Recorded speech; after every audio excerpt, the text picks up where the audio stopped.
Ito is Red Batusay Cross Miss Puyunga. So ito yung kompleto na yung nilipat natin na tatlo. Antimano, maninibago talaga to ng todo. Pero kailangan natin ito maobserbahan. Ayun oh, grabe oh, pumapalag agad oh.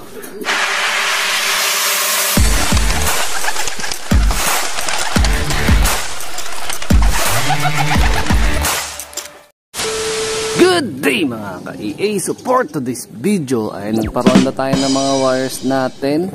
So yung ibang ibon natin lumipad, yung iba naman na galing ng training kahapon sa Pagbilao, Quezon.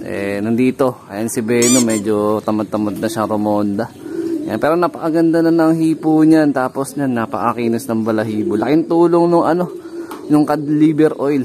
Ayan, so almost 2 weeks na tayo nung nagbibigay sa kanila niyan. 2 times a week, Martes at Huwebes. Ayan.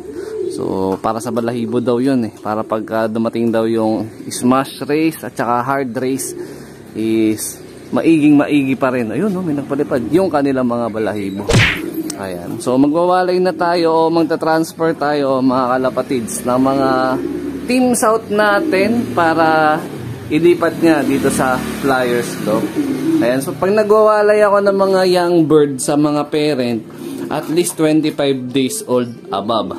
Tapos pag maglilipat naman tayo ng young bird sa Flyers Loft, at least 2 months old or magto 2 months old para kahit papano medyo kaya na nila may pagbardagulan sa Flyers Loft. Kasi kung gagawin natin pagkawalay rekta agad sa Flyers Loft, okay lang naman yon kung lahat ng mga makakasama niya sa Flyers Loft is mga kasing edad niya.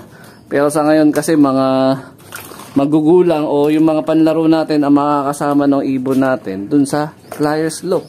Kaya antimano is talagang mai-stress tsaka maninibago yung mga ibon natin. So meron tayo ditong 5 ibon. So yung 3 pang south natin, yung isa dun sa isang nagka-acquire, tapos yung isa nakalatag natin sa pa-trending bird. Ayan. So, dun sa mga gustong tumalpak, Red Batusay Cross Miss Puyo, yung nakalatag natin.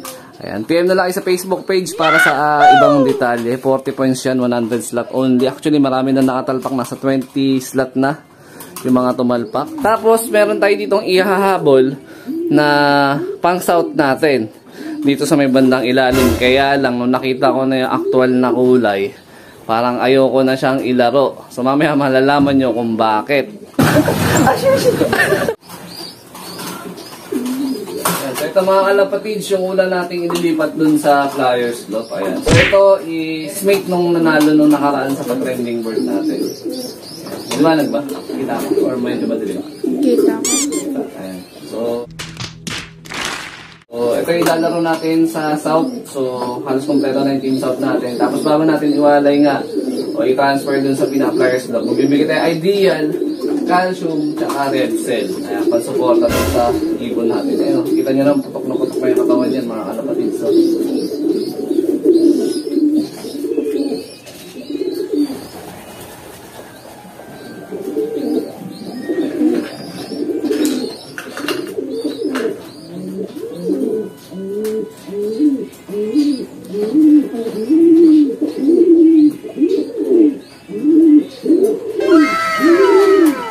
isa red cell, tansyahan lang siguro mga 2 patak lang mga red cell. Pwede na.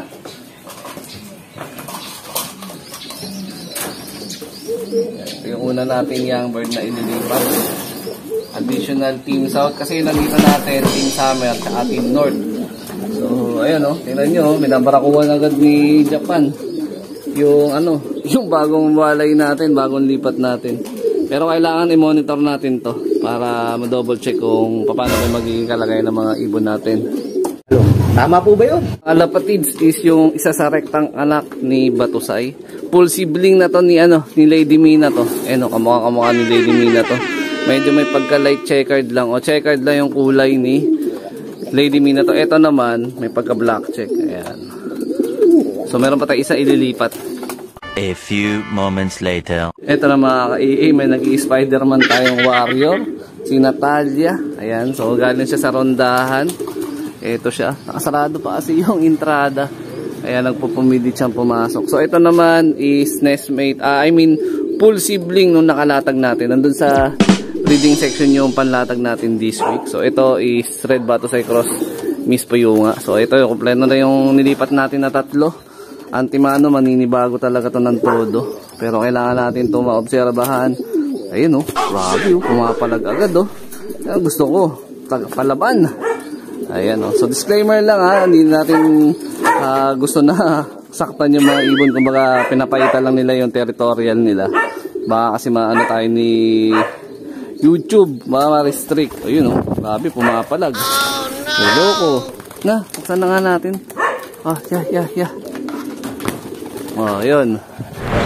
Pwede na! 75 years later. Itsura ng mga young bird natin.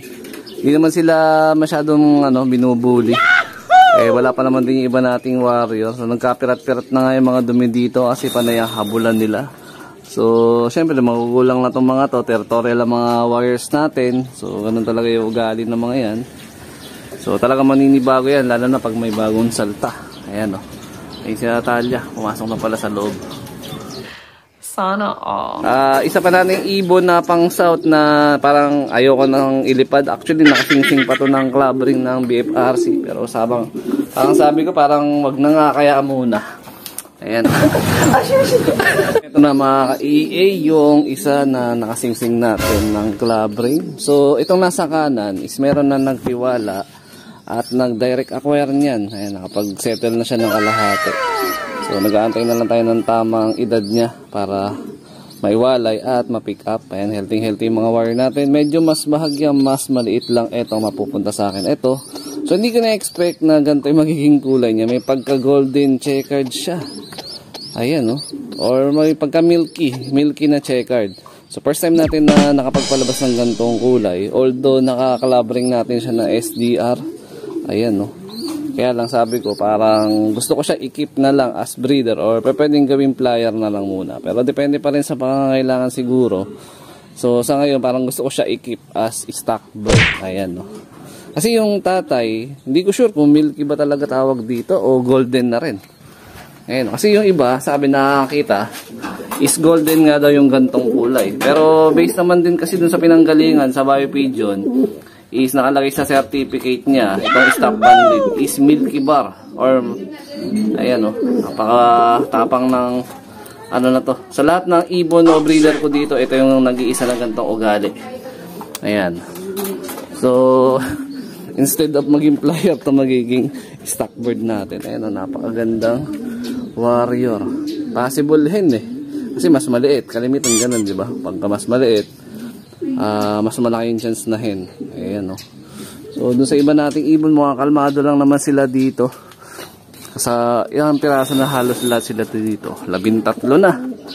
Kasi nagdagdag na tayo ng 3 So sana maghahanap ng hapuan to mamayang hapon at timano. So nagpakain na ako sa kanila. Pero ito, kumain na to sa breeding cage nila kanina. Kaya hindi na sila kakain. So binigyan ko na lang ng pansuporta. Kasi malamang sa malamang yun nga, maghahabulan to. May chances na ma-stress kaya binigyan na rin natin ng IDL pill. So dito ko na tatapusin yung video na to. And shout out sa mga solid supporter natin dyan. Meron pa tayong hindi pumasok. Si Whitehead, yung anak nung imbrick natin.